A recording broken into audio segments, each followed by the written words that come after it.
Hi, this is Crystal Cyrus from the OOTW podcast, and you're listening to Pop Goes Your World. If you haven't already, subscribe on iTunes. And while you're there, please leave us a rating and review. And now it's time for our feature presentation. I'm Chris McBrien, and the pop culture from Generation X is everything to me. And I'm Derek Myers, and I'm here to educate Chris on the great pop culture of today's generation. Episode 327, The Karate Kid Movie Review.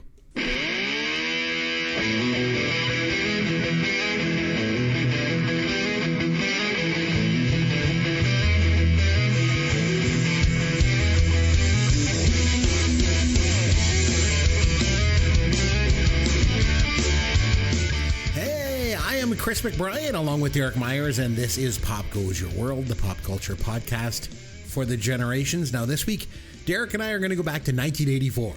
We're going to watch and review the original Karate Kid. Should be good. Before we get to our movie review, Derek, it's been a few weeks actually, bud. It has. Summer's busy for us. I know it is. Oh my God, it is. So any pop culture you've been able to get to? I was going to say, it's hard to do nothing. It's tough to be busy doing nothing. But during that nothing, I had a chance to watch a handful of things. So, yeah, We're going to talk about a few of them right now. And lay them on us. I got good news for you. At the end of the list, I actually even have a documentary. So you're going to be able to play the song. But we'll get to that in a second. So I'm going to start with TV. Right. Well, TV on demand. So Big Mouth is a cartoon on Netflix. I believe you watched a couple of the seasons of this. Did you? Had me. Well, yeah, you mentioned it like years ago, and I watched season 1 and season 2. I think it was, and I really enjoyed it. My wife didn't like it so much, so when we stopped watching it, but I thought it was pretty good. Yeah, in my opinion, it is a fantastic show. The last season, I believe it's season 8. Whatever the new season is the final season. I want to say 8. Let's just go with that, and because I haven't fact checked that. Sorry, it's been a long day. It is great. 10 episodes. Fantastic. The problem with a lot of shows I find is when they run to the end of it, they don't always stick the landing, and you're like, really? That's the end of this? But this one was strong. It ended right. I thought they got right to the end. It had a very satisfying ending. For those who aren't familiar with the show, it's a bunch of teenage kids. It's a cartoon, and it's a bunch of teenage kids who are going through puberty, and it doesn't hold back on anything, which is great because it's on Netflix. They can show and talk about absolutely everything. And while I don't have kids myself, I would think if I had kids in that age bracket, Chris, I know you do, they're probably already watching this. And if they're not, it might not be a bad idea to get them to watch it, because the show is very frank about a lot of these things and may take away some of the taboos about some of the topics, or at least get some young kids to ask questions that honestly they probably should be asking anyway. And if they're afraid to ask people, at least the show sort of addresses a lot of them in a way that is presented through humor, but is actually in many cases provides a lot of really good advice. So anyway, the last season, Big Mouth season 8, fantastic. 10 episodes, highly recommend, 2 thumbs up. The whole series for that matter, really, really good. The second show I had a chance to watch, didn't quite finish it yet, is Squid Game. So they dropped the second season of Squid Game a few months back, and I think it was, I want to say 7 or 8 episodes, and it sort of ended on a bit of a cliffhanger. And then from what I read, they actually shot more episodes. Like, I think the season was supposed to be something like 12 episodes, and then they basically cut it in half. And they did one of those things where they go, we're going to do half now and half later. Right. So this is the next half. But instead of calling it season 2.5, they called it season 3. Honestly, it's just a continuation of season 2. So if you've watched season 2, this is the rest of it. If you have not watched seasons 2 or 3, seriously, it's just one long season. Watch it all in one sitting. You'll be satisfied. So I literally have 1 episode to go. It's amazing. I was really worried when they came back with season 2 of this that it was sort of going to be like, a watered down version of season 1, because season 1 was just so unexpectedly great. This show is fantastic. And this third season, again, while I haven't completed the final episode, it really feels like it's going to stick the landing. So we'll confirm that next week. But it's great. I'm loving every minute of it. Yes, please do. So I watched season 1. My wife and I watched season 1. We enjoyed it. And then season 2 came out, and I think we watched like 2 episodes, and we're like, this is dumb. We didn't like it. Really? So, yeah. It obviously gets better. Like, as the first couple episodes, we were like, it was just, I don't know, it was just not very good. Well, I think for me, the sort of this, we'll call it season 2 and 2.5. The idea is that the character from season 1, sorry, a little bit of spoilers for anyone who has never watched any of them. At the end of season 1, you have the one character that wins the Squid Game and gets all the money. And then 2, again, low spoiler. If you haven't watched this and you don't want to spoil, fast forward a little bit. He basically deliberately inserts himself back into the next game and has to compete again or get killed. And I liked the way that this new season really pulls back the curtain, because we as the audience already know a lot of things. And the main character, who is now back in the show, back in the game, also knows a lot of things. So I think they do a really good job of revealing more of the behind the scenes, sort of what's happening, why it's happening, how it's happening, but in a way that's both suspenseful and entertaining. No, I'm really enjoying it. And I think, again, the risk you have with something like this, like any sort of reality show or game show, is that season after season is just the same. While there are similarities, they do change it up enough that you do feel, or at least I felt, that I was watching something that was different enough that I was still interested and enthusiastic about seeing where it was going. So anyway, I'm enjoying it. I got one more episode to go, but so far so good. 2 thumbs up. Love it. All right. I had a chance to watch 2 new movies, one in the theater and one that was recently in the theater. So we went to the theater and saw 28 Years Later. Chris, are you familiar with this? There was a movie franchise. Like 28 Days Later. There was 28 days, 28 weeks, and now this is 28 years. Oh, okay. So I didn't know about the weeks one. I remember 28 Days Later was like, guy gets a virus or something like that, or it's basically a zombie movie. Is it the one with like Cillian Murphy or? Yes. Yeah. He's in the first one. I remember watching that one like years ago, and then he wakes up and there's a bunch of zombies around and stuff. And it wasn't my really cup of tea. So. And you remember the first 28 Days Later movie came out before Walking Dead was a big thing. Right. So at the time it was like, wow, look at this concept. Now you look back on it and you're like, yeah, we've seen this before. But something always has to be the first. I'm not saying this was the very first, but this was the first one that really did it really, really well. Anyway, Night of the Living Dead. Well, exactly. Right. So 28 years later takes place in the same world, the same universe, and hence the title. It has been 28 years since the initial outbreak. Now, all of these movies take place in Great Britain. Being an island, they've been able to somewhat contain the zombie virus. Call it whatever you want. They don't actually because the zombies don't swim. Correct. Right. Or they can't survive in the ocean. Whatever. They don't go on cruises. No, not usually. And so at the beginning of this, they sort of do a little recap where they basically say 28 years ago, there was this outbreak. And while there were efforts made to contain it and cure it, eventually that just wasn't happening. So the powers of the world basically have surrounded the islands of England and Great Britain and basically said, quarantine. Nobody's getting off. Nobody's getting on. Anyone who goes on, not coming back. Quarantine, there's zombies there. That's the end of the problem. So I got to admit, as much as I really liked the first 2 movies, I was very disappointed in this one, but not for the reasons you think. The franchise is built around the idea of, again, we'll call them zombies. They don't actually call them zombies in the movie. Built around zombies. This movie is not a zombie movie. This movie is, again, I'm not going to spoil it for people who haven't seen it, but I think I do need to do a public service to people who might be interested. It's not a zombie movie. This movie is about regular people that have lived their lives over the last 28 years in a world, in a country that is under quarantine because zombies exist. And it's a character study of a family, of a mom, a dad, and a little kid around how has that dynamic work in a world where zombies exist. Now, there are a handful of zombies in the movie, but I would say the 2 hour and 20 minute runtime, which to me was super excessive. I would say zombies are maybe in it for 10 minutes at the absolute most. It's a couple of quick sequences with zombies, but the rest of it is literally a character study. Not a bad movie, just not the movie I was expecting, given the title, given the quote franchise. Now, I don't watch trailers, so I don't know. The most interesting part of a lot of zombie movies, though, like even going back to my favorite, Night of the Living Dead, is not the conflict between the humans and the zombies. It's the humans and the humans. So I understand like what they're tapping into, but apparently it wasn't very good.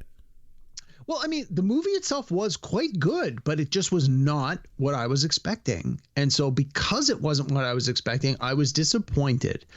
I definitely felt that seeing it in the theater was not like that was the bad move for me. I paid all this money to see in the theater thinking I was getting. I didn't get what I thought I was going to get. I kind of felt like I was the little bait and switch.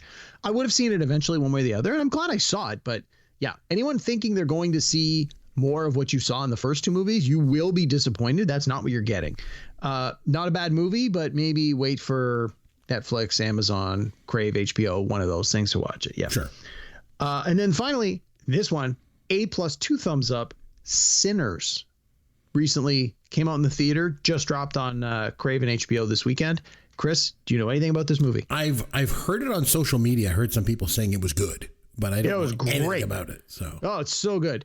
So it's Coogler, who is the director of Black Panther and Creed. It stars Michael B. Jordan, also, who plays the title role of the movie Creed. Coogler and Michael B. Jordan have done like 5 or 6 movies together. These two guys know what they're doing.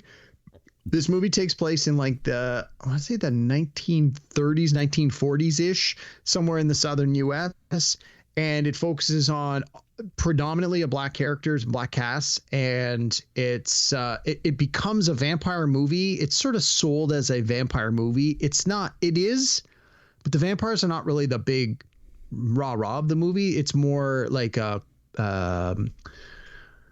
cultural commentary, a social commentary. So just and like the last movie, it's not really about zombies. Right. Like this one's not really about the vampires. This one definitely has vampires. Don't get me wrong. If you want a vampire movie, there are vampires in this, but it was fantastic. I will be shocked if this movie does not make one of the 10 slots for Best Picture at the end of the year. It is that good. It is excellent. I was so glad I saw it. I was so disappointed I did not get to see it in the theater because I know they even re-released it in IMAX. And yeah, great. Performances were great. And music is a huge part of this movie. A lot of like that Southern blues music is a big part of what makes this movie work. It's a big thematic through line of the whole movie. The music's great. The performances are outstanding. The way it's shot, like, again, you've got people at the top of their game making this movie. It is so good. If you have a chance to watch this movie, Sinners, do it. It's great. I will also say that there are 2 scenes that happen through the credits. One almost immediately and then one at the very, very end. Both great. The one at the very, very end is sort of just like a little tag on like, yeah, that's nice. But the one that's sort of mid-credit is almost like a second ending. And it's like, oh, wow. Like it really just is an eye-opener. So Sinners, awesome. Super good. 2 thumbs up. Nice. Do you want me to do my documentary or want me to save it till next week? Save it till next week. I just was going to point out, if you remember, a couple of years ago, you and I talked about putting you on a clock at the beginning of the show. We said, you're going to put you on like a 2-minute clock and I'm going to run like a warning. Yeah, it's been like 20 minutes. Yeah, we're like 13 minutes in. So here's what I got. My son, my youngest son, loves the Jurassic Park sort of / Jurassic World movies. So I decided I would surprise him this week. And I took him to the opening of Jurassic World Rebirth, like the newest one. Yep, saw the commercials. This franchise has been on a downward spiral, I think, since right from the beginning.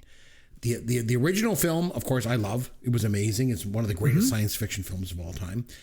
Every sequel they have, it just gets worse and worse, I swear to God. So this new one, I don't even know where the hell to start. It's all new characters. There's no park anymore. It's just like hunting down dinosaurs in the wild. It's a CGI crap fest. This movie reminded me more of Meg 2, The Trench, than Jurassic Park. Wow, that's not a strong comparison. No, that's what it reminded me of watching that. The characters have like 0 redeeming qualities. There's this family that gets like lost and gets caught up in the story. They might be the 4 most uncharismatic actors I've ever seen in a movie. The whole thing's a hot, sick mess. Oh, God. Wow. That's what I've done with my summer vacation so far. The only good thing was, though, that I also took my other son and his friend up to the trailer fishing. And at night, I said to my son's friend, I said, you can pick any movie you want to watch when we're here. And he picked Jaws. So I like that. So it was good. So I got to watch Jaws. Good pick. Yeah, that was Especially really the good. July 4th weekend. Yeah, exactly. So I had that going for me. Okay, and I also got this. Here's your dad joke of the week. All right, Derek. I walked past my fridge last night, and I thought I heard two onions singing a Bee Gees song. But then when I opened the door, it was just the chives talking. I think you need to be 50 to even understand that joke. Yeah, and I am, thankfully. Yeah. Star Trek could always see into the future, couldn't they? What do you have that we can slap Star Trek logos onto? Shatner's hair. The toys that made us. The TJ Hooker hair. TJ Hooker. I could have auxiliary power back in a few minutes. Yeah, no, I really like it. Con! Why don't I give you a quick scan to make sure you're okay? Kirk got around a little bit. Go. Do you need a tranquilizer? Oh my God. All right, it was over to me this week to pick a movie to review. I went back to 1984. Shocker. It's probably been 30 years since I last watched The Karate Kid from 1984. I had a lot of fond memories of it. I watched several episodes of Cobra Kai on Netflix. I would have watched more of it. My wife she didn't really like it. So, I didn't do that. I just want to say, when I mentioned last time that we did a show, I mentioned I want to review this movie, and you sort of groaned. So I take it you don't share my nostalgia for this movie, I guess. So I want to just start things off. What did you think, first impressions, when you went back and watched this week? So the best of my recollection, I had not seen this since 1984 when I remember seeing it in the theater. Even longer than me. The reason I had not seen it since 1984 is I did not feel there was any real reason to go back and watch it again. While I remember enjoying it in 1984 as a 10-year-old, I never really felt there was any sort of nostalgia for me to go back and watch it again. And I never felt that I've been missing out. And then everyone's like, oh, Cobra Kai, it's this thing. I'm like, not interested. The movie, I never care for the movie. I don't care for the spinoff. I hear it's great. Not interested. You had me go watch. You asked me to go back and watch this. So I did. I don't get it. I don't understand why people love this movie so much. It's okay at best. I mean, there were a handful of things that I thought were acceptable. Good, okay, not even good. I mean, good's a strong word. I would say okay, but there was a lot of stuff in this movie, especially watching it through today's lens. I'm like, wow, does this movie not work so much? And I just don't get why people are so in love with this movie for so many reasons. And I don't understand why they rebooted it and remade it and made sequels. It's just like, I don't get it. And you're going to have to explain it to me. So, Derek, you know I love you, man. But you're crazy, man. I was surprised at just how much I loved watching this movie this time around. It was better than I remembered it. I don't know if it was just because I'm a parent now and I've had, one son dealing with school bullying. I don't know. Maybe that's an issue, but the movie hit me differently, maybe, but I really enjoyed this. I am telling you, going back and watching this now, not only do I think this movie is great, I think it is one of the best movies to come out of the 1980s. Hands down. Wow. It is Are you drunk? Are you drunk right now? No, like, seriously. it is that good. It is that good. So we're going to get into this. It's not that good. You are just so wrong on so many levels. No, you are wrong. No, you are wrong. This movie is fantastic. But one thing that I just want to deal with right off the top. So for years, there's been this ongoing debate about this movie and who the real protagonist is. So there's this growing debate. Oh, yeah. It's the poet Billy Zabka, without question. Yeah, everybody seems to think, or not everybody, but I read about all this stuff online and I hear this. Johnny is the real protagonist of this movie. Daniel is the bad guy. I've heard people argue that, Larusso came to town and stole Johnny's girlfriend, and so he's the bad guy. So I want to talk about this for a minute at the top. I went back and watched this movie again. Like I said, been 30 years. And I watched it with a real keen eye this time. I wanted to identify who's a good guy and who's the bad guy in this movie. And that's really the lens that I put on this film this time. I cannot imagine who in the hell would ever watch this movie and actually think Johnny is the good guy. I don't think they necessarily think Johnny is the good guy as much as the Karate Kid doesn't have to be a good guy to have the title Karate Kid. I think that's more where the debate comes from. I don't know. I've heard it that, Johnny is not at fault here. Daniel comes down, steals his girlfriend, kind of muscles in on his territory. So, Larusso's really kind of like the bad guy here. But I just want to say Johnny is 100% in the wrong. He is an absolute total. He's a bully. He's he's misogynistic. He's a complete jerk. He uses strength in numbers, as most chicken bullies do. He is 100% in the wrong in this. And I've also heard the argument that Daniel isn't likable. So he's like this annoying guy and like he deserves to get beat up. And it's like, give me a friggin' break. No. This kid moves across the country from New Jersey to California. He's awkward. He's nervous. I feel like Ralph Macchio played him perfectly. I thought he was really, really well cast. He meets Elizabeth Shue, who is, my God, she was one of the biggest crushes I had in the 80s. Like, she's pretty in this, but it's not just that. Like, she has this intangible quality about her. And so he's just smitten by her. And unfortunately, so is Johnny. But the thing is, her and Johnny, like, they dated for a bit, but it's over. And Johnny can't accept it. Like, Daniel did not steal her away from him. She was not his girlfriend at that point. Johnny's a total jerk. That's what I think. Correct. Yeah. No, I agree. I made a running list of points for and against Johnny actually being the protagonist of the story. So 4. He doesn't want to cheat in the final tournament when it comes right down to it. He's like, he didn't want to sweep the leg and all that kind of stuff. That was the only thing I could find for him being the protagonist. That's it. Against, he's aligned with that psychopathic crease. He beats up Daniel on the beach. He's got these misogynistic vibes. He breaks her radio on the beach. He is the aggressor, the clear aggressor against Daniel Larusso. He's dirty at the soccer game. He kisses her against her wishes at that fancy restaurant. And it just goes on and on and on and on. So I just want to put this stupid, dumb theory to bed right now. Daniel Larusso is the protagonist of this film. Johnny Lawrence is a misogynistic bully. Done. End of story. That's my thought. I agree with that. Yeah. You agree? Good. I would agree with that. Now, again, though, going back to the title of the movie, the movie is called The Karate Kid.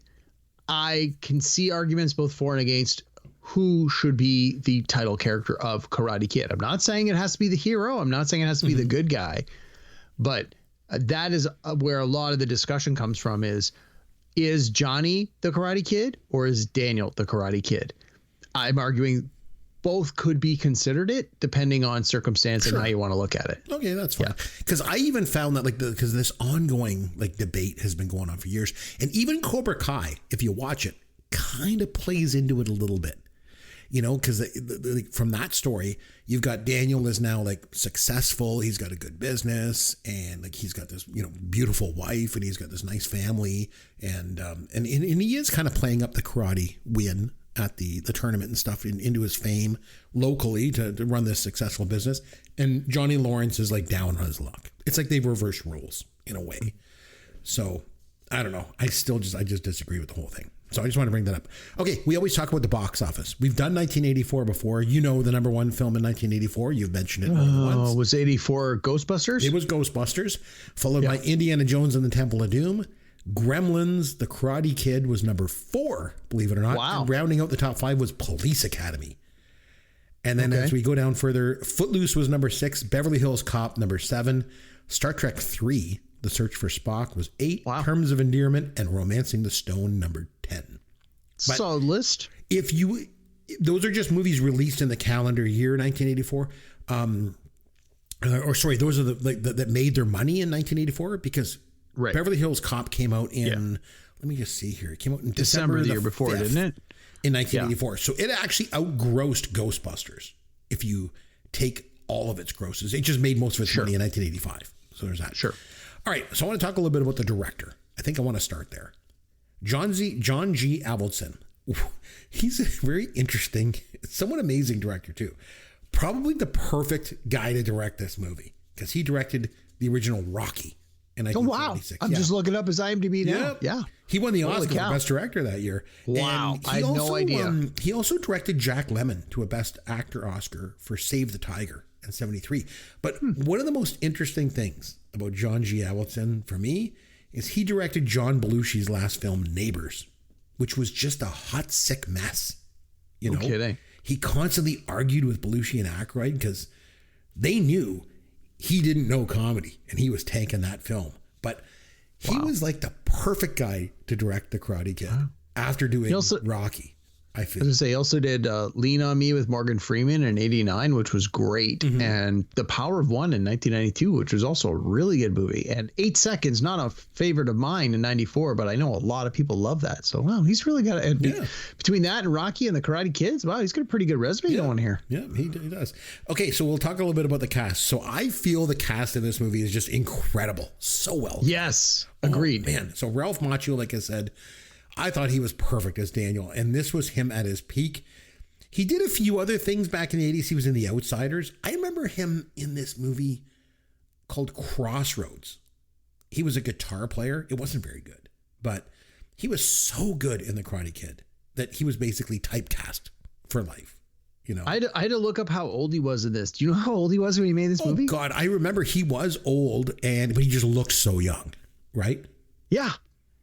He was 23 and he played a 15-year-old, and I bought it. He was 15. I'm looking at it going, 100%. Wow, this kid is really young. And then because there was a scene where he kisses Elizabeth Shue, and I thought, she's got to at least be 18. This can't be allowed, because normally where it's like one performer's a minor and the other's not. I'm like, I looked her up. She was 21. I'm like, she was 21. He was 23, and they're both playing 15. I'm like, they both look 15. I was like, that's amazing. He always, even now when you see him now on Cobra Kai and stuff, and Cobra Kai is like all he's really done since then. But even when you watch him on there, he still looks so young. I'm sure he's making money on the convention circuit. He is right now. He is older than Mr. Miyagi was in the original movie, and you look at him, and you never know it because he looks so much younger. So anyway, speaking about Mr. Miyagi, we're going to talk about Pat Morita. R.I.P. Pat Morita. Oh my God, he was nominated for Best Supporting Actor for this movie, rightly so. Really? Oh yeah, you didn't know that? Wow, I had no idea. Oh yeah, he was nominated for Best Supporting Actor. He was nominated against Ralph Richardson from Greystoke, Legend of Tarzan. He was nominated against John Malkovich, Places in the Heart, Adolf Caesar for A Soldier Story, but the guy that won was Dr. Hang S. Ingor from The Killing Fields. Okay, yeah, you're not going to beat that. Oh, he deserved that 100%. Too bad, because those other guys, Pat Morita would have won if it wasn't. I don't know. I mean, the was it Malkovich? You said? Yeah, Places in the Heart. He was good. He wasn't that good. It was pretty good. So here's the thing, though. If you go back in time to 1984, Pat Morita coming into this movie was known for comedy. He was Arnold, who owned Arnold's The Diner. Yeah, right, from Happy Days, yeah. He was in the first 2 seasons of Happy Days, and then he was replaced by Al Molinaro. And then, remember when Al went over to like Jody Loves Chachi? They brought well, you know me, I love Happy Days. So after he left the show, they brought Pat Morita back for season 10. And he was also in Sanford and Son. He played a character called Ah Chu. Of course he did. Of course, because the thing was, he started out as a stand-up comedian, and his name was the Hip Nip. Jeez. Boy, that name would go over well today, wouldn't it?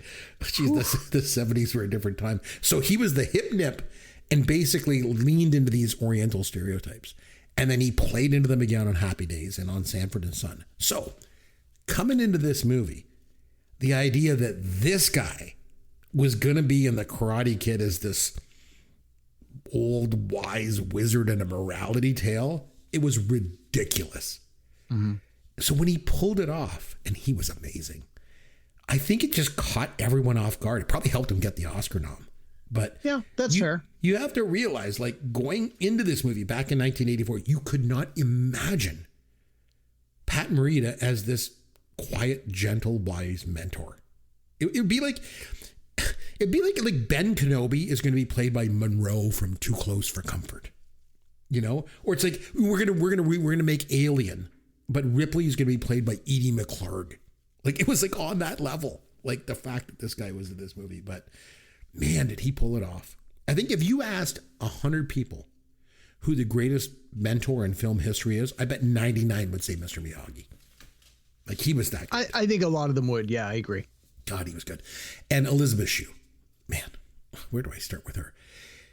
She is basically the epitome of an 80s girl. Like, oh man. So this was basically her debut as an actress. She didn't do a whole lot else, which is surprising because she's talented and she's beautiful. She was nominated for an Oscar for Best Actress in 95. It's got to be for Leaving Las Vegas. Yeah, for Leaving Las Vegas. She lost to Susan Sarandon for Dead Man Walking. But she was in Cocktail and Adventures in Babysitting.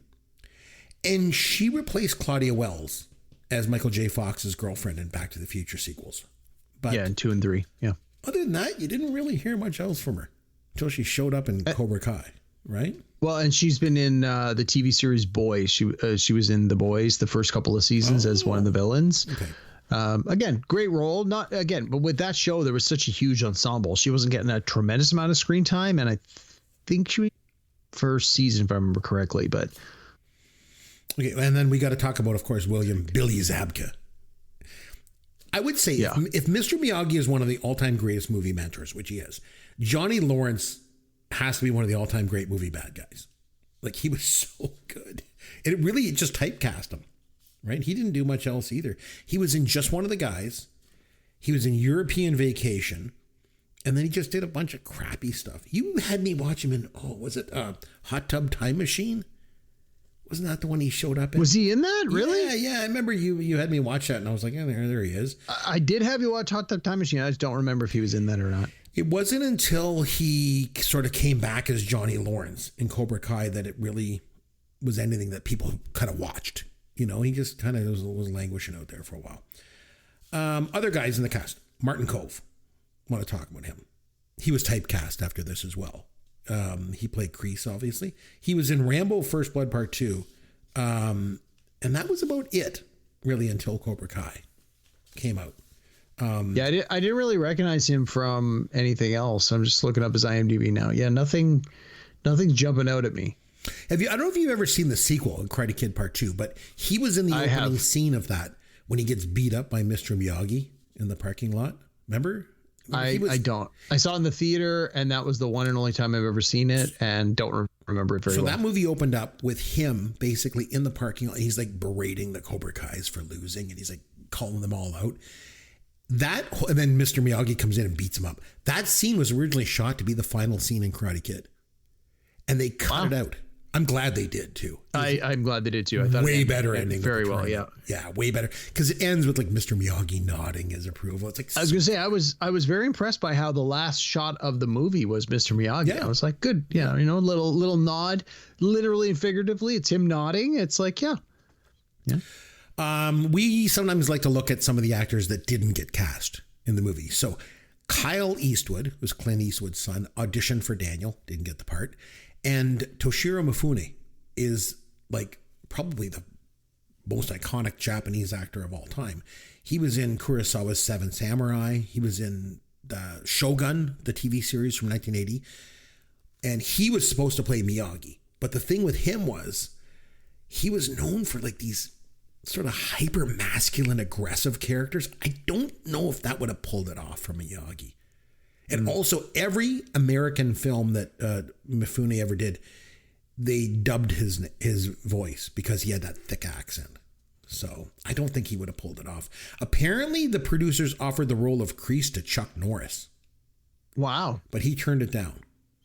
Only to star in Sidekicks a few years later. He really blew it on that one. Was that the one with Lou Gossett Jr.? No. It was like him and some kid doing karate. Oh. I don't know. I think he should have taken this role. I think what happened was, if you go back to that time, Norris was pretty obsessed with trying to be the headliner of movies. So he didn't want like a supporting part. Movies like Forced Vengeance and what it was in, like Lone Wolf McQuade, like they're such important films. So that's what he did. Really big choices. So I wanted to talk about a few cameos before I get to. I have one of my favorite people in this movie, but I want to get to that in a second. So one of the Cobra Kais was Larry B. Scott. I don't know if you recognize him. He played Lamar Luttrell in Revenge of the Nerds. I did, yeah. Yes, so that was kind of cool.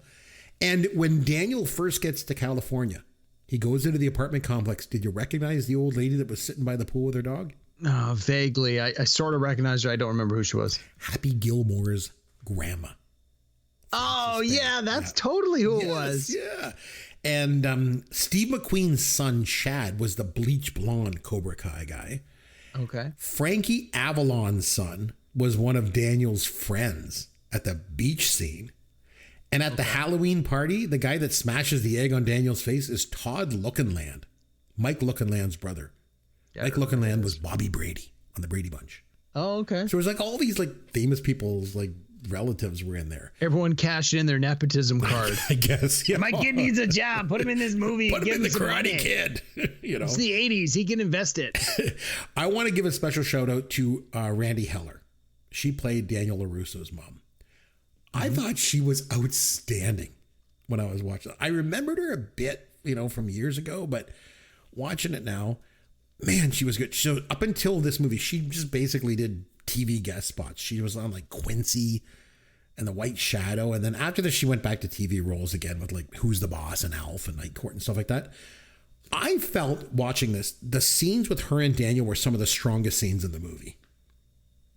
What do you think? I thought they totally set up the story.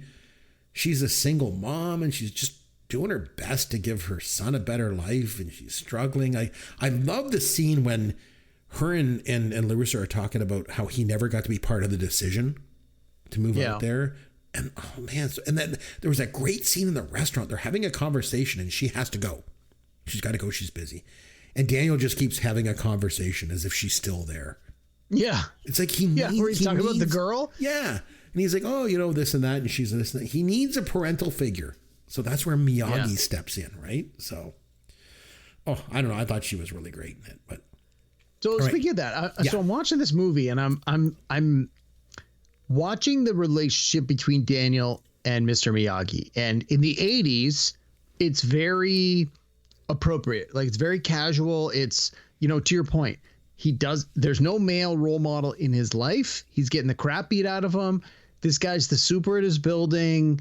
There's a trust there. He's able to teach him karate, give him some supervision, help him with the bonsai trees. The mom likes him, all that stuff. And you're like, this is fine. But I'm thinking, if this was a new movie being pitched today with no baggage attached to it, and you said the 15-year-old boy is going to hang out with how old do you think Miyagi's supposed to be? 60? He talks about how 40 years earlier he was in the war. So I'm like, okay, he's an old man. Let's say 50 plus. This older man is going to spend this ridiculous amount of time unsupervised with this 15-year-old boy who's very impressionable. There's no way that is getting made today without a whole bunch of stuff being covered off about how somebody else is there and there's no funny business going on. Not that any of that was implied in this movie, nor would it be, but just the way society has changed, that I don't think you could tell this story this way today without people either not believing it or being concerned that, hey, what do we really know about this guy? Like, hey, he's got him over in his private residence all day, sanding the floors and waxing the cars. Like, what else might be going on? And it's like, you know, it's you wax it's unfortunate. On, wax off. You know, kidding. You know, what'd you do all day, Daniel? I whacked off. It's like, whoa, what? Wax off. It's like, I don't know. I disagree a little bit. I think back in the 80s, it almost made me more frowned upon. Like, oh, you're going to spend all day with this Oriental guy? Like, what's that all about? Like, you know, it's like, I don't know. Maybe there was more race. I don't know. That's an interesting point. I mean, again, I'm not trying to disparage the movie or anything. I'm just saying it's trying to look at it. And this was part of when, again, I always try and do this when we watch these older movies, is like, you watch it through today's lens. And while what is depicted is innocent and you know, a lot of times it just, that's how it was in the 80s. And there's no subcontext here. There's no like, well, he's in love with him and he wants to molest him. Like, there's none of that. That's not there. And I'm not implying that it was. But I think if this movie was made today and you didn't already have these Karate Kid sequels in this movie and you're like, well, it's a reimagining and an update of this, like, this concept would be a hard sell without some significant changes, I think. All right, the beach scene I want to talk a little bit about because Johnny is harassing Allie there. He takes her radio when she won't talk to him, so he breaks it. But then he pushes her, and that's when Daniel intervenes, and he gets actually a pretty good shot off on Johnny. And the Cobra Kai's obviously just gang up on him, beat him up. So again, I want to just loop back to this again. Anyone who thinks Johnny is the sort of the victim in this movie, give me a friggin' break. Daniel, how is Daniel the bad guy? He's standing up for Allie against this antagonistic bully. So, and then when Daniel's laying in the sand, he's all beat up. She comes up to him and she's like, oh, you know, and then he says, oh, just leave me alone. He's not being a jerk to her. He's just embarrassed. He legit wants to be alone. And then the bullies like run over her radio and they spray all the sand on him and stuff. But again, tell me how he's the bad guy. And then they see him later at school and they make these comments. They suck. I tell you. Yeah, I was watching this and sort of thinking to myself, again, sort of both from today's lens and from 1980. It was years 84, 85? 84. 84, yeah.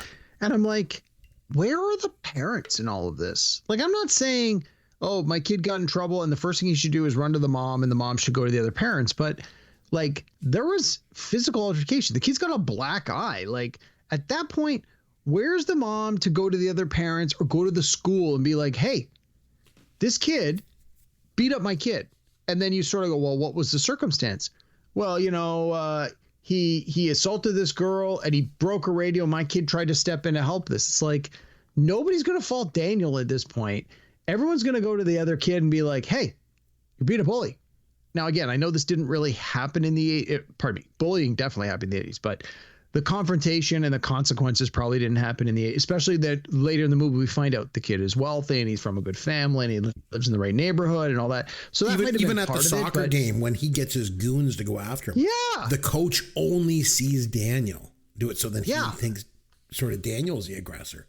But yeah, I was that was one of the things that I didn't like and sort of bothered me about the movie was just sort of the one-sidedness of it, where it's like, I get that the movie's supposed to be about like teen empowerment and you do your thing and you learn to fight your own battles and all that stuff. I get that. That subcontext is there and that's fine. And in the 80s, there's a lot of that going on in these movies. And it's a good lesson in that sense. But at the same time, it's like you reach a point as a young person where fighting your own battles isn't going to work. You need to bring in the adults. There needs to be accountability. And I really found that to me was part of what I didn't like about this movie is the absence of accountability, the absence of the parents getting involved. And you could say, well, his mom's too busy. She's doing her new job. He doesn't want to burden her with this. The mom sees he's got a black eye. You can't tell me for a second she's gonna be like, okay, the kid got punched in the face and I'm just going to work tomorrow. Like, hell no. She's going to the school. She's going to find out who did this. Like, that to me seemed to be a bit of an oversight that while it's interesting and for the story to progress, I had a real hard time believing this. Mm-hmm. And then it gets to that Halloween party. And again, just to prove who the bad guy is, Johnny's rolling a joint in the bathroom stall. And regardless of what you think of that, in 1984, weed was illegal. So rolling a joint at school was considered bad. It was illegal. And Johnny was in the wrong. Should Daniel have put the hose over the stall and got him? Yeah, I thought that too. I think he should have. That was sort of fuel on the fire, so to speak, even though it was water. Yeah, I think he should have done that. Like, I mean, good for him. I mean, they beat the shit out of him for defending this girl at the beach, and they assaulted him at soccer. And now you got Johnny rolling a joint. And right before this, Daniel is talking to Allie, and she says, "I wish what goes around would come around." Yeah, you know, meaning that Johnny's a and he deserves some retribution. And then after that happens, after he gets him wet and stuff, he's like, oh, you just couldn't leave well enough alone, could you? You had to go and push it. What the hell is he talking about? Mm-hmm. The Cobra Kai's are the ones attacking Larusso. They weren't letting up. There was no well enough alone. It was these bullies. That just gets me. There's only one way to deal with a bully. You punch him in the nose. It's the only language they understand. That's it. When they're relentlessly bullying you and beating you up, you got to fight back. So even when they gang up on Larusso and they're like really beating him up bad, at one point, even the Cobra Kai's are like, okay, he's had enough. I mean, he's like, shut up, man. He's like, he can't even stand up. Leave him alone. He's like, I'll decide when he's had enough. Even the one guy says, like, what's the matter with you, Johnny? You're crazy, man. Even his friends realize he's too far. So, and but you could argue, sorry, I'm going to interrupt you. But again, we see, although there are only a few scenes, we see that the sensei guy, that's his attitude being projected onto these young kids who are impressionable. And again, I'm not saying the kids are blameless, but they become a product of their environment. Again, where are the parents to supervise? Again, I get it. It's, hey, I dropped my kid off at karate and then I went and did my running around and I came back and I picked him up an hour later. You're not telling me one single parent ever stuck around long enough in the karate class to see that this teacher was toxic and teaching them lessons that, were not the right lessons? Or are we supposed to believe that the parents knew this all along and didn't care? My kid's privileged, my kid's white, my kid is the top of the ladder already. Like, let's just make them more of that. Like, I don't know. It was, again, you watch it with today's lens and there's a lot of sort of follow-up questions I have. All right, so then we get to the scene where Daniel's working around Miyagi's house and the wax on, wax off, and the paint the fence and all this. I thought there was a really good scene when Daniel comes walking inside the house, and Miyagi's sitting there facing away, and he's making like these grunting noises. Daniel thinks he's meditating or he's in some like trance or something, and he's just sleeping. Oh, he's sleeping. He's snoring. And I love that scene because it like takes some of the mystery away from Miyagi. Kind of humanizes him. I think it's kind of a smart scene from the screenwriter or the director, whoever was responsible for it. So I want to talk also about montages in this film, because there's 3 montages in this film. The montage and the music, but let's start with good. The montage. They all work together. So the first montage, there's the date montage when they're at like golf and stuff doing that. I thought that was really good. It was a good 80s kind of montage. There's the training montage when he's on the stump and he's like kind of balancing on the boat. And then there's the tournament montage with the song, like you mentioned, the music is good. The song, You're the Best. You're the Best. So that was by Joe Esposito. That was originally written for Rocky 3. Yeah, that felt like a Rocky song. And Sylvester Stallone decided to pass on it, and he went with Eye of the Tiger instead. And then it was offered to Flashdance, and they turned it down and went with Maniac instead. So it ended up in this movie. Good pickup. I feel like all 3 films are better off because of it. It really worked out well. Yeah. So, but going back to we were talking about the director, Avildsen. He was somewhat of a king of montages, wasn't he? Because, even Rocky had a montage. The training montage in Rocky with Flying High Now. That has to be one of the most famous montages in movie history. And then he's got 3 in this film. So, well, and certainly one of the first ones too in Rocky. Yeah, definitely. I would think so. So, okay, let's go through some of the scenes too. I want to talk about that when he's catching the fly with the chopsticks. I love the humor in this because he's like, man who catch fly with chopsticks accomplish anything.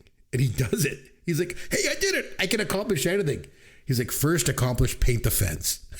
Which I thought was and he says beginner's luck. Like he dismisses it like you didn't earn that. I love the scene when he puts it all together with the wax on, wax off, and how he transitions all the work actions into karate moves. Yep. And I love in the whole scene, Miyagi just keeps saying, look eye, always look eye. Like he's like, always make eye contact. That whole scene was so good. Oh, I loved it.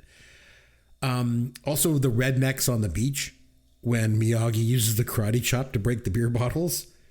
And then did you recognize the guys? One of them, oh yes. One of them was he from Seinfeld? No, from LA Law. It was I want to say his name's Larry Drake. Oh, yes, correctly. That's right. Because he played the multiple bad guy. award Emmy winner, and he was the villain in Darkman. That's right. That is right. Yeah. I love that scene. And then Daniel's like, "How'd you do that?" I don't know. First time. Again, there's a lot of humor that they use in it. Yes. The scene in the kitchen restaurant when Daniel gets covered, and I mean he gets covered in spaghetti sauce. And everyone in the place laughs. What the hell was up with that? I was surprised about that too. I know, man. I get a couple people might laugh at your misfortune, but there was like 30 or 40 people there, and I was like, really? They all laughed? Like that not like just seemed loud odd. laughing at him, like pointing at him and laughing. If I was Daniel, I would have kicked Johnny's ass, and then I'd go back and I would kick all of their asses next. Every last one of them. Oh, there was one great shot I liked when Daniel's training and Miyagi's in the catcher's gear. Remember? And like Daniel starts getting cocky with him and Miyagi trips him and puts him in his place. That whole shot has this amazing lens flare that's from the setting sun. I thought that was a really, really good shot. I don't know. I honestly, I thought the cinematography was really good because there was a lot of times where they used the sunlight and the setting sun and the twilight sun. Like it was really, considering the movie is sort of a throwaway kind of just teen movie, it's like there was some real artistry that went into this. I agree. And that's what makes it not a throwaway teen movie to me. Yeah. I think it's outstanding. I agree. I don't know if you know this. Daniel Larusso was supposed to be named Daniel Weber. They changed it when they brought Macchio on because he was an Italian American, and Johnny Lawrence's original name was Donald Rice. Glad they changed that too. No kidding. And then I want to talk about the tournament that scene. I thought was great. They filmed it at the Matadome Gymnasium in California State University. It doesn't follow the exact format of a lot of karate tournaments, but the way that Avildsen shoots it and edits it, it feels almost documentary the way he does it. And again, I think one of the strongest parts in Rocky was the fight sequences. He just made it all feel so real. So I liked that tournament scene a lot. How about you? Yeah, considering it was like sort of a montage sequence, and you were at that, I was surprised how long the movie was. Like I didn't realize it was over 2 hours, and at that point, I felt you kind of needed that. It's like we're racing to the end here. Like let's just get to it. And I felt that they really did that in a way that where I was ready for the movie to end. The fact that it went another 15 minutes, they did it in such a way that last 15 minutes didn't feel like it was that long, which I think was really good. So I know you didn't really like this movie that much. I thought it was fantastic. And, you were dropping little hints along the way. Oh, the way it was shot, the way that they did these certain things with the shadows and stuff like that. It was so well choreographed and things, and the cinematography was great. I don't know, man. My conclusion from this, I had a couple conclusions. Number one, Johnny's the bad guy. Let's just put that whole stupid argument to bed. No argument there. Mr. Miyagi is the greatest mentor in film history. And the last thing I will say is that The Karate Kid not only holds up for me, I feel it is one of the absolute best films to come out of the 1980s. That's how good I thought that's a bold statement. Fantastic film. Fan-friggin-tastic. It has spawned all these sequels for a reason. I think it's a great film. I think Avildsen is the one that sort of elevates the material. He takes the material, which could have been sort of sophomoric, and just elevates it to a different level. Fantastic film. Absolutely loved going back and watching this. Absolutely loved it. I thought it was fantastic. I'm almost afraid to ask you, give it a rating out of 10 for me. 6. Oh my God. Maybe 6.5 on a good day, but I'm going to go with the 6. Okay, I'm going 9.5. Wow. It was absolutely fantastic. You would have sobered up by now, but 9.5. Every single Holy aspect cow. of this film I thought was great. No. I thought it was really, really, really, really great. So, oh man, so good. I'll give you a 9 point. I'll give you a 9.5 for next week, but we'll get to that in a minute. Yeah, okay, I guess so. But first, we got to do this. Fun with Caveman. All right, my man, it was my movie, so it's over to you. I'm going to sit back and you're going to shower me with trivia questions, I guess. Oh, so you got it, man. All right, so this movie, Karate Kid. This is not the only movie to have the word kid in the title. Okay. There are a lot of movies that have the word kid or a variation of kid in the title. I'm going to ask you, we're going to play a little game we like to call Pick the Flick. Pick the flick. Yeah, pick the flick. You get the synopsis, then pick the flick. You get the year, pick the flick. All right. Okay, so how's this going to work? All right, so I'll give you the year, I'll give you the synopsis, and then you give me the title. The common thread here is that every answer has kid or a variation of kid in the title. And I've broken this down we're going to do a bunch of newer movies. Then we're going to do a bunch from the 80s. And then we're going to do a bunch of classics that are before the 80s. But Okay. we're going to start with the new stuff, okay? So I got 1, 2, 3, 4, 5, 6 here. These are all like newer-ish movies. Okay. All right. First one is from 2001. Two kids become spies in an attempt to save their parents from an evil mastermind. Armed with a bag of high-tech gadgets, they bravely crisscross the globe on a mission to save their parents and maybe even the world. Is it Spy Kids? Yes, it is. All right, perfect. All right. This one's from 2010. Greg Heffley is a 12-year-old who is fresh out of elementary and transitions to middle school, where he has to learn the consequences and responsibility to survive the year. I believe this was based on a series of books. Diary of a Wimpy Kid? Yes. My son has read those books, so I've never seen the movie. I thought that might be the case. All right. 1996. Okay. A former boxer turned Secret Service agent, played by Sinbad, is assigned to protect the president's son, who seems determined to make life difficult for his new protector. I don't know. It was called First Kid. First Kid. Okay, I never would have got that. Never would. Like the first family, first kid. Yeah. All right. 1995. Okay. Critically acclaimed here.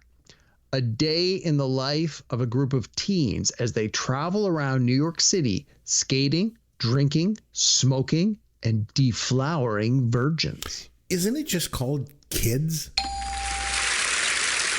It is. Yeah. I've heard of it. I've never seen it. It's quite famous. It's a bit of a tough watch, but it's a pretty influential film. All right. Also from 1995, a Little League player is sent back into medieval times where he is given the task of saving Camelot. Is it A Kid in King Arthur's Court? Yes, it is. Yes, it is. I don't know Nice. how I know that. I just knew it. All right. This one you're not going to get, but I'm throwing in there. It's a documentary from 2007 that I actually watched at the Toronto International Film Festival. Okay. 2007. A look at the work and surprising success of a 4-year-old girl whose paintings have been compared to the likes of Picasso and is ranked in hundreds of thousands of dollars. The Painter Kid? No. It's called My Kid Could Paint That. No. It's actually pretty good. All right. Now we're going to move to the 1980s. I got 4 films for you from the 1980s that have kid in the title. All right. All right. 1985. To earn his wings and get into heaven, a hip guardian angel is handed the task of watching over a lonely high school boy who needs guidance on how to fit in. I've never seen it, but I recall the movie poster, and it's like the Heavenly Kid. Yes. Yeah. Nicely done. Yeah, I remember that. All right. This was the easy I think one. it was the guy from Iron Eagle. It was, yeah. Yeah. All right. 1989. The scientist father of a teenage girl and boy accidentally shrinks his and 2 other neighbor teens to the size of insects. Now the teens must fight diminutive dangers as the father searches for them. Honey, I Shrunk the Kid. Kids. Correct. Yes, kids. 1-1. Yes, good job. All right. 1984. A recent high school graduate, unsure of his future, gets a summer job at a beach club and meets the charismatic Phil Brody, played by Richard Crenna. I know this. It was with Matt Dillon. It was the Flamingo Kid. It was really good. Yes. It was really good. Yeah. I've actually never seen it, but I've heard it's really good. Yeah, I remember it was quite good. All right. This one, I don't know. This is sort of a hit and miss with this one. I had to look this one up. From 1983. Okay. A very intelligent teen is sent to college where he meets his popular jock roommate and must adapt to adult life, wild parties, and maybe even romance. Oh. Stars Gary Coleman. The Kid with the something IQ. Higher. The kid with the 300 IQ, 200 IQ. Close. 200, yes. The 200 we'll IQ. Give it to you. The kid with the 200 IQ. Yeah. Have you ever seen it? No, I haven't seen it. I remember seeing it when I was a little kid. So Gary Coleman made a whole bunch of those with the kid from left field, the kid with the broken halo. Oh, there was the kid with the IQ. Yeah. Oh, jeez. All right. We've got, I'm going to go with 7 classics here. Well, classics loosely. Most of them are classics. These all are earlier than 1980. Okay. Some of these are huge movies you should have no part of, or no problem with. Okay. All right. This one, 1921, over 100 years ago. All right. The tramp cares for an abandoned child, but events put their relationship in jeopardy. That was just called The Kid, wasn't it? Yes, it was. Yeah. Charlie Chaplin. Yes. Yep. Yeah. All right. 1979. I think you'll get this one. A Polish rabbi wanders through the Old West on his way to lead a synagogue in San Francisco. On the way, he is nearly burned at the stake by Native Americans and almost killed by outlaws. Oh, man. Also starred Harrison Ford. In 79? Yes. And Gene Wilder. I don't know. Wow. It's called The Frisco Kid. Oh, The Frisco Kid. I just watched this like maybe 6 months ago. Was it any good? It's okay. Yeah. All right. Now, this one I don't know if you're going to get, but it was like a big popular one. 1951. All right. A New York City swindler has until Christmas to come up with the $10,000 he owes a gangster, prompting him to go into scamming overdrive. I don't know.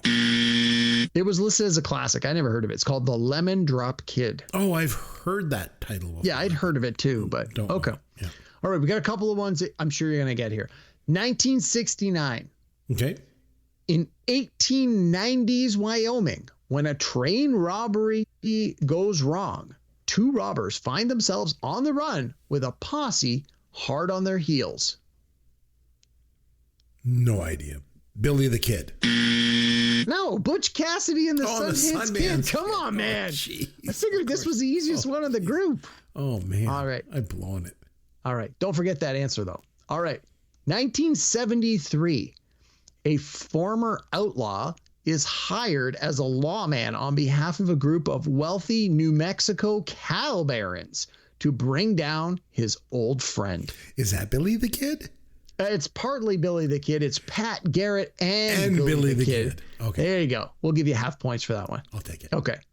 This one is arguably my favorite movie on the list, from 1965. Okay. An up-and-coming poker player tries to prove himself in a high-stakes match against a longtime master of the game.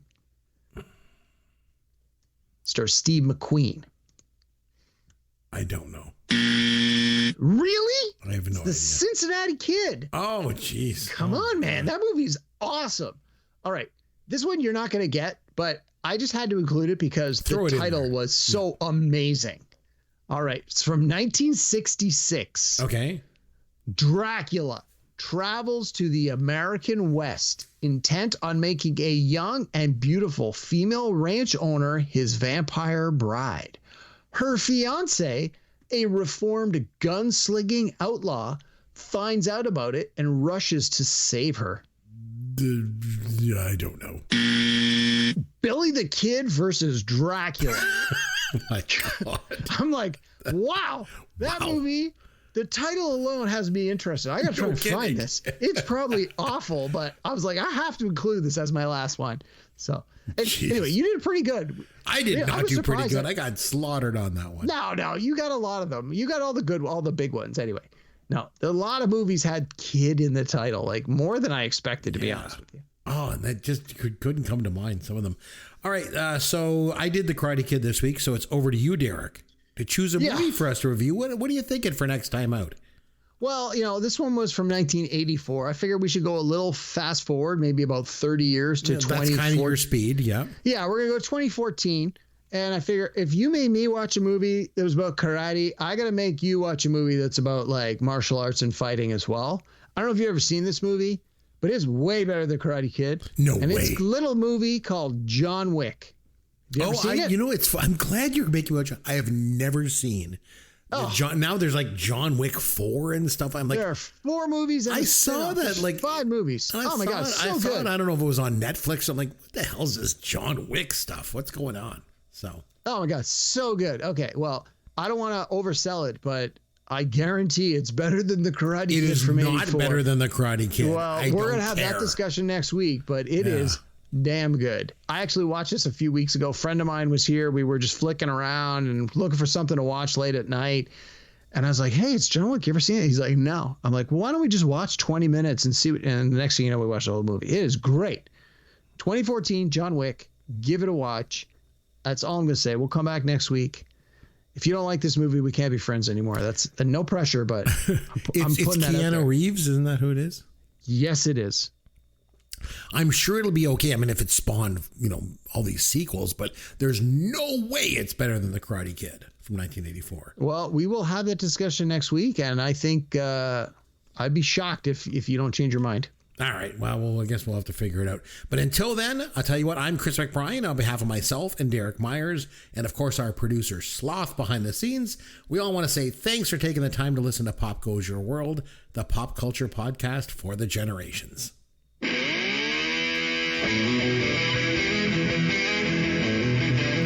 Thanks for listening to Pop Goes Your World. You can contact Chris and Derek at popgoesyourworld.com. Please take a minute and review the podcast on iTunes or wherever you download and listen to the show.